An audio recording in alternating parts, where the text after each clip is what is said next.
So there is an issue I've been wanting to get into and explain for a while now, and it's basically about how much longer can the British state keep this up? How much longer can they keep it going before it all collapses?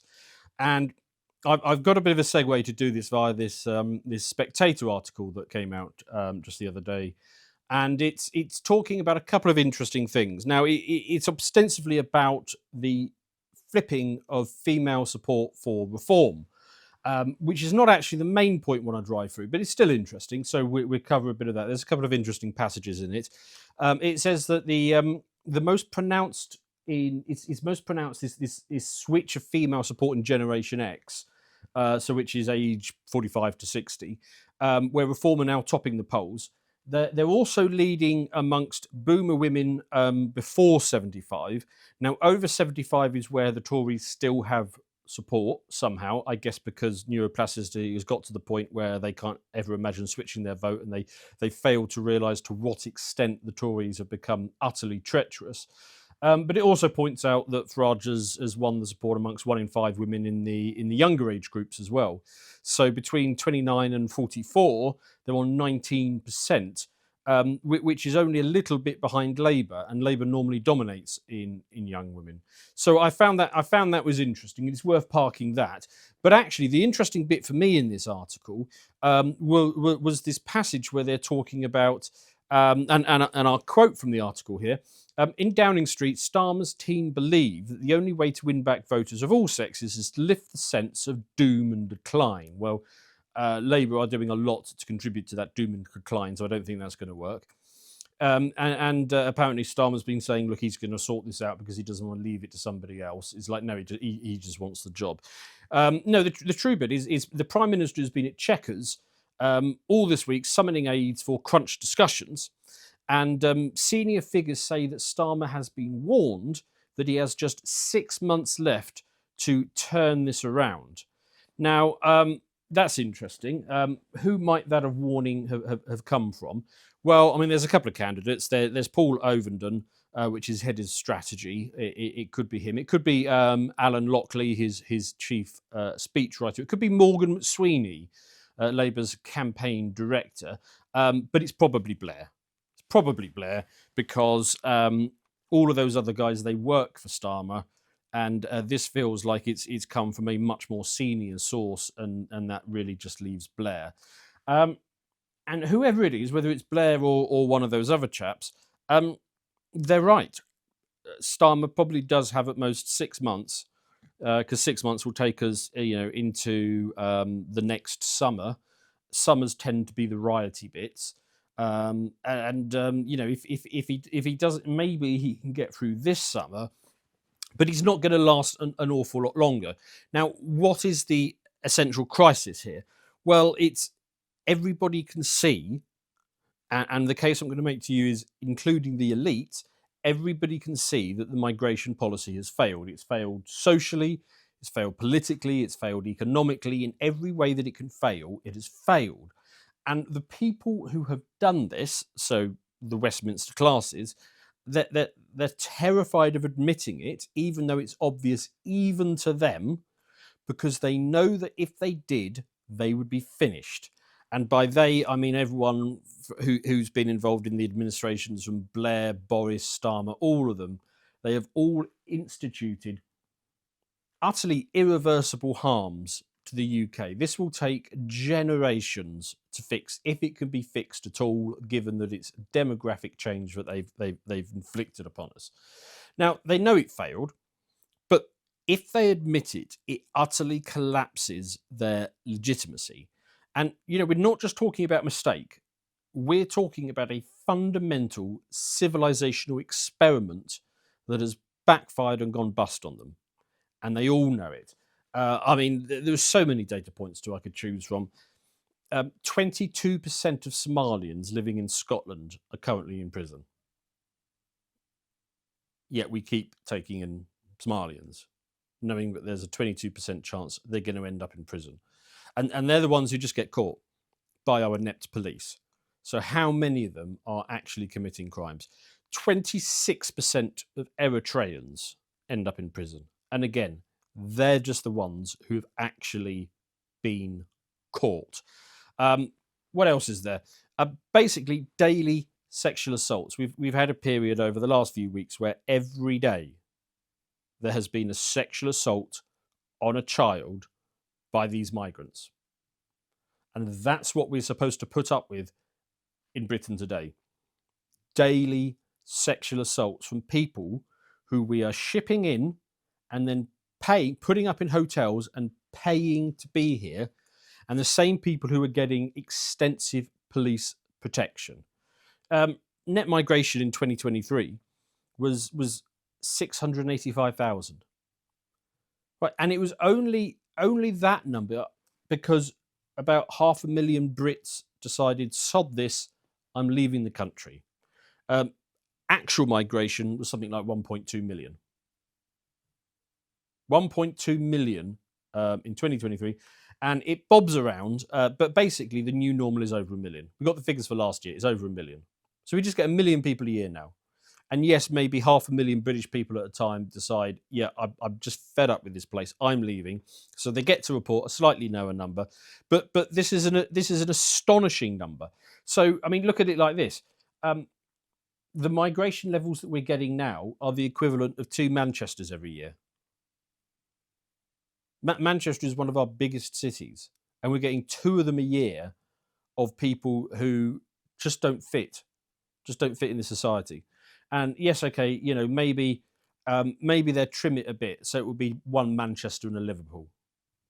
Maybe Reform will get in and then make their tepid attempts to curb it a bit, so it will just be 2 Liverpools every year instead of 2 Manchesters. I mean, it gets worse. I think it's 60% of social housing in London is people who weren't born in the UK. 1 in 10 homes in London, 1 in 10 is now an HMO, which is basically a house in multiple occupancy where we warehouse foreigners, unproductive foreigners on benefits.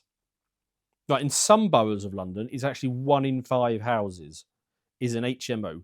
We are battery farming Africa's least economically productive people. We're just shipping them in, giving them a house at taxpayers' expense, and then giving them taxpayers' money, and arresting people who think that there's something wrong with this. It has obviously failed. And the system cannot admit that it's made a mistake, because then the entire edifice is going to come crashing down. You know, we watched the Conservative Party be effectively destroyed as a political force in this country. And I say effectively forced. I mean, I think they've still got something like 121 seats that they won. Labour know this could happen to them too. It's not just a question of losing votes. It's not just a question of losing seats at this point. It's got to the point where they will be exterminated as a political force permanently.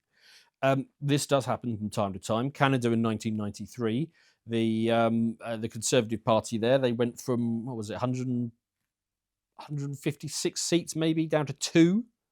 And that's what the political class are deeply worried about. They're worried about electoral extinction at this point. You know, I mean, it's not difficult to imagine. So last election, Labour got 411 seats. They genuinely could be wiped out. It is that bad. Starmer has record low. I mean, he's got an approval rating of something like 18%. Record low for a British Prime Minister. Those 411 seats could genuinely go away. The Tories, in retrospect, Rishi Sunak's surprise early general election, in retrospect, that looks like genius. He was a genius for doing that because he didn't get the worst of the immigration backlash. He didn't get Southports where little girls were butchered with a machete. He doesn't have all of this that's going on. Can you imagine if the Tories were going into an election this summer as opposed to the previous summer? They would not be getting 121 seats. So actually, Rishi Sunak performed a bit of an act of genius by going early. I know a lot of people criticised him at the time, but he did well to do that. But still, people know that a lot of this initiated with the Tories. They did nothing about it. There's nothing different. It's just socialism and white replacement, but they're going to lie about it as opposed to being proud of it, like some of the rest of the lefties. So we've got a whole class of politician now who know that they're going to go down in history, and it's not going to be as statesmen; it's going to be as the people who crippled the parliamentary system, who ruined their own parties and led to some sort of civil war or a complete tumult in the system of what we don't know what's going to come after this. And this explains why they have no choice but to go down the route of censorship, intimidation, selective enforcement. We all know that when protesters against these immigrants behave even slightly out of line, sometimes even when they don't do anything wrong, they come down on them like a ton of bricks. But the protected classes, the people that they're shipping in, they just get away with all sorts of truly atrocious behaviour. When they sexually assault a child, the police are forced to step in at that point. But basically anything else, they get let off. And we see the examples of the two-tier policing every single day. You'll all be familiar with it. I'll just pick one that popped up on my feed this morning. Basically, this Pakistani guy, he was on a plane and he spent several hours being extremely abusive to an air hostess, saying that he was going to rape her, that he was going to burn a house down. I mean, it was a sort of terror campaign on this woman. And what did he get? I think he got 15 months. 15 months in jail for that. Bear in mind, Lucy Connolly put out a slightly unwise tweet and then deleted it and got more than double that. Two-tier policing example from this morning. You could pick any day and you'll find examples of this. Now, you might think, okay, well, the police are going to have to choose a side. They have most certainly chosen a side. So this is a video, I don't know if you've seen it, but Wesley Winters, he goes out and he films a lot of this stuff. I don't think I need to play it. Maybe I'll put it on without the sound just so you can sort of get a gist of it. But basically, he's following the police as they escort counter-protests to protest against the people who are protesting at these hotels. And police officer over there, he just quite openly says what you're supposed to do if you see a fascist. Not a protester. Not even somebody who's anti-immigrant. He just calls them fascists. He has decided. The police force have decided very clearly what side they're on, and you shouldn't be surprised for this. But changes have been made, and it was the Tories who did a lot of this to make sure that the police are a woke organisation at this point. I've got mates in the police who are about my age, and all of them are just desperate for retirement. And actually, I think the deal in the police is something like you can get a pension after 25 years, but you get a much better one if you stay in for 30 years. And a lot of these guys, they're coming up on their 25 years, and they're like, yeah, I know the deal is better to stay in, but I just cannot stand being in the police these days. One of the things that I think stands out for me as making a real difference in the police is when they go through police training, they at the end of it, they do a little bit of marching. Not a much, but a little bit of lining up and a little bit of marching. And I said to my friend when he was going through this years and years ago, I said, well, you don't know how to march. How did that work then? And he says, oh, don't worry about it, because basically there's always somebody who's ex-military, probably several, in your group going through police college, and they basically whip us all into shape and we can at least pass out something semi-musterable. But what did the Tories do? Well, they banned ex-military people from going into the police. They wanted to get them all out of universities instead. So people who are practical, who can get stuff done, military types, they are out. And instead you take very young people at an impressionable age, you put them through the university system to make sure they come out as woke as possible. And then you put them in the police and continue the woke indoctrination. And you end up with police who just openly call people protesting against immigration as fascists. Certainly doesn't stop there. This was some very interesting footage. Let me pop this on. This guy has basically caught the police on camera. Let's see if I can get to some of it. Yeah, so he's caught the police on camera and on mic at a protest, basically saying to each other, "Yeah, let's just go and arrest somebody at random." And here you can see they just walk up to some young woman who's just stood by the side. She's not doing anything. She's just stood there at the side, minding her own business, and they go and arrest her entirely at random. Now they know what they're doing. They know that they're gonna piss off people by doing this kind of thing, and that's going to provoke a reaction. That's what they want. They want these arrests to be as unjust, as um, just unjustifiable as possible, because by pissing people off, you're more likely to make them react in a way that they can then go in with their batons and their riot shields. They hate these people, remember. They're fascists. They are woke, indoctrinated police. And if they can instigate a fight, they absolutely want to do that. You can see their true feelings here. Another bit of shocking footage. So basically, the police have got this guy, and as far as they're concerned, they didn't know they were being filmed from this angle. They've got a guy behind a line of police, surrounded by police. He's on the floor.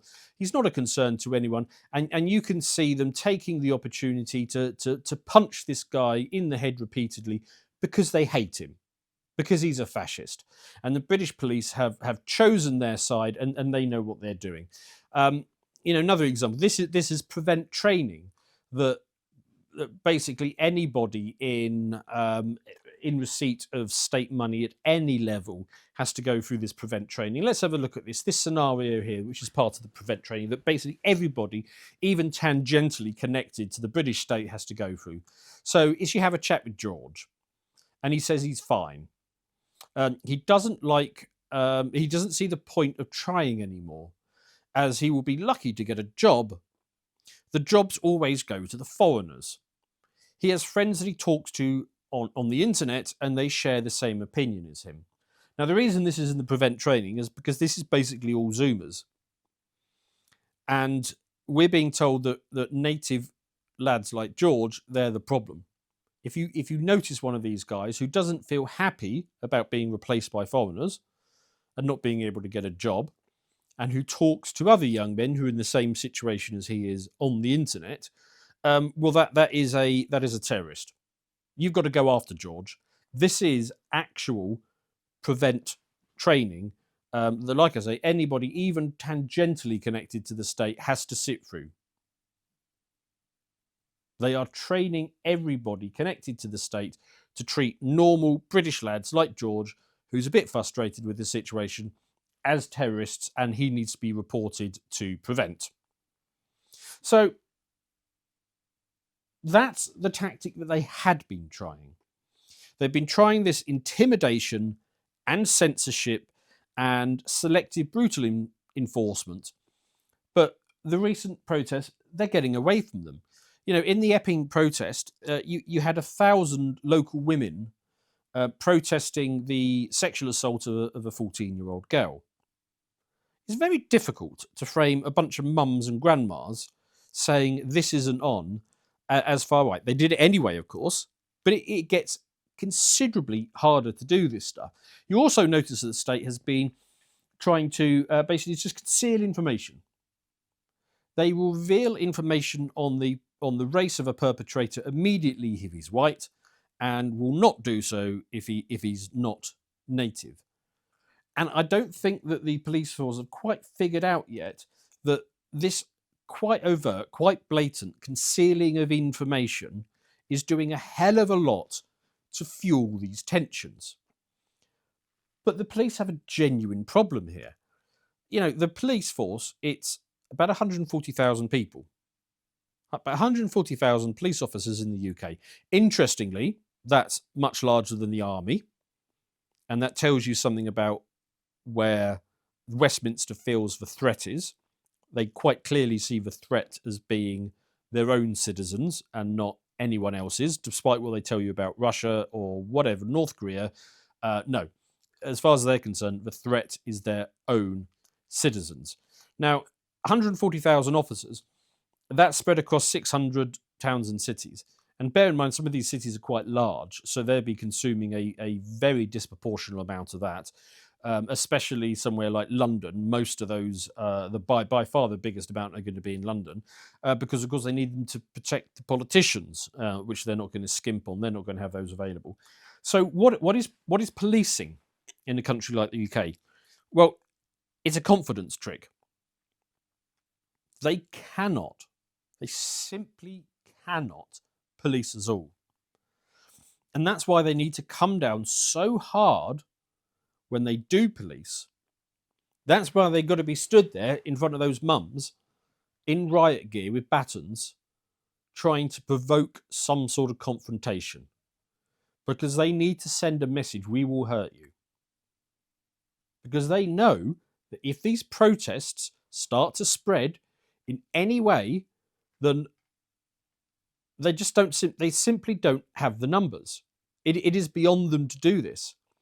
So policing in the UK is paper thin, and they know it. So instead, they feed us a whole bunch of lies. Lies like Generation Windrush built the NHS. I mean, that's one that you hear a lot. Let's just look at it for a second, shall we? So Windrush immigration in the 1951 census, 15,000 individuals. Okay, NHS workforce in the same year, 500,000. So even if all 15,000 were working in the NHS, which they weren't, it would have been a marginal contribution at most. And we were expected to believe that the NHS, which I don't like anyway, actually, would not exist without the Windrush generation. Now, this is lies. Britain was built by the British. And don't accept any lies to the contrary. The only thing about our history that young people get taught is guilt and shame and silencing, and how awful the empire was, and all the awful things that apparently we are supposed to have done. And of course, like George, if you don't believe it, you end up getting reported to the terrorism police. So the problem is the state is waking up. That's why I put the stuff in about the women at the beginning. Women on the right, bless them, a number of them were very smart to realise that the immigration issue had to be made a women's safety issue. And they've been doing it quite successfully, thus the 1,000 mums outside the Epping Hotel saying, no, we don't want our daughters and granddaughters being sexually assaulted. We're gonna come through on this. So all of these techniques that the government and the police have been deploying for years now, the shame, the guilt, the calling us far right, it stopped working. This is a genuine crisis for the British state when they know that they simply don't have the policing power to hold the line. Women are leading the charge on this stuff now. You can't get away with calling your gran or your mum a far right lunatic. It doesn't work. They've lost it at this point. So that brings back to why can't they fix it? Okay, why can't they fix it? They had a recent disaster with this because the Epping Hotel was actually closed. And they then shipped them down to the Britannia Hotel. And people all of a sudden realised, oh, hang on a minute, voting doesn't work, but street action works. And that's why they had to make such a big scene. They had to do it so publicly. But this wasn't just a hotel closing. This was a relocation. They're going to somewhere else. We're going to put them up in a nicer hotel in Canary Wharf. In fact, we're going to put them up in a luxury hotel in Canary Wharf. They had to do that.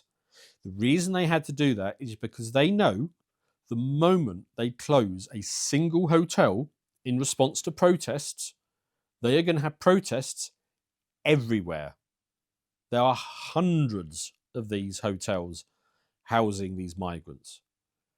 And if there are hundreds of protests, that police force is not going to cut it, not even close.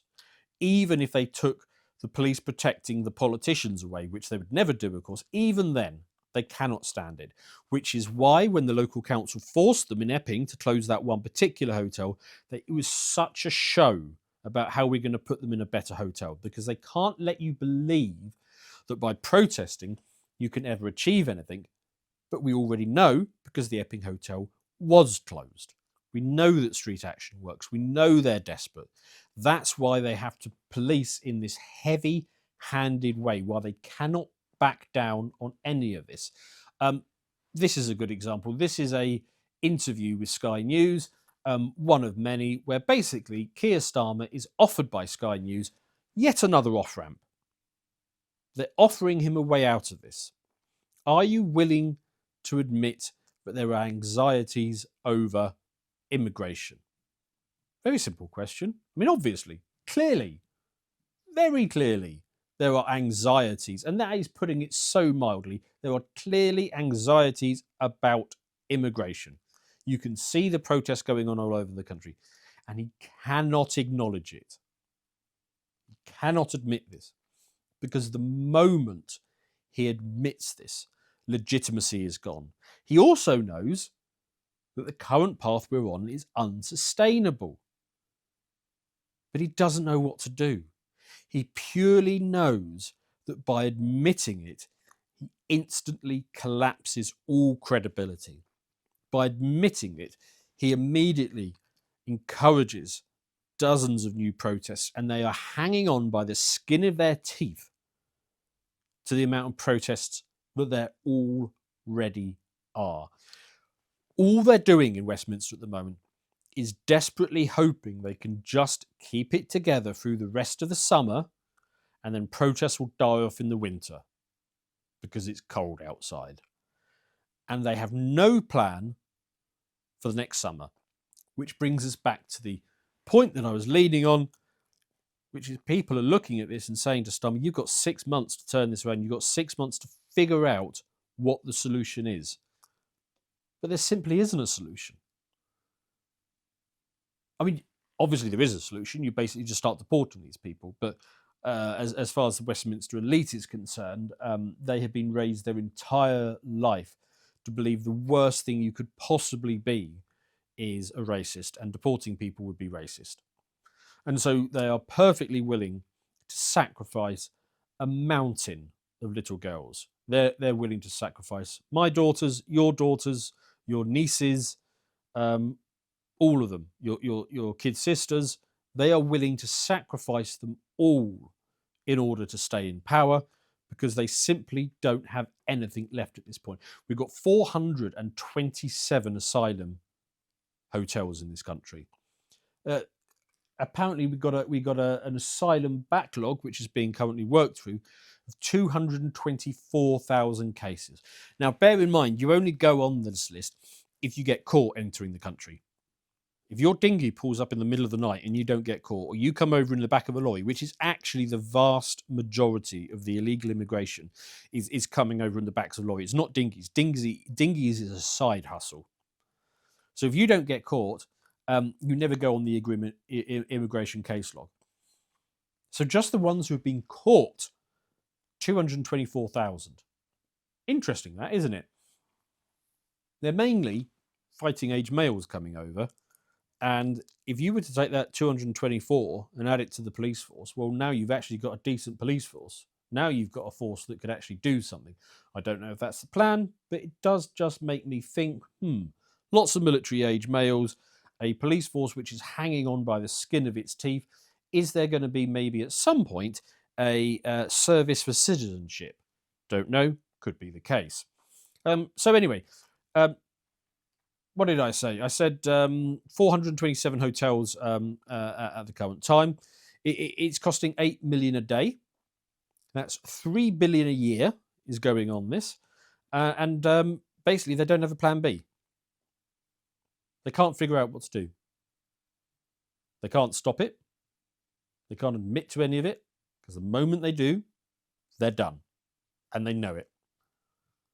So the best they've got is to stay the course, keep doing what they're doing, and hope to God the protesters get bored before they run out of the ability to police this stuff. So the crisis is real. The regime knows the crisis is real.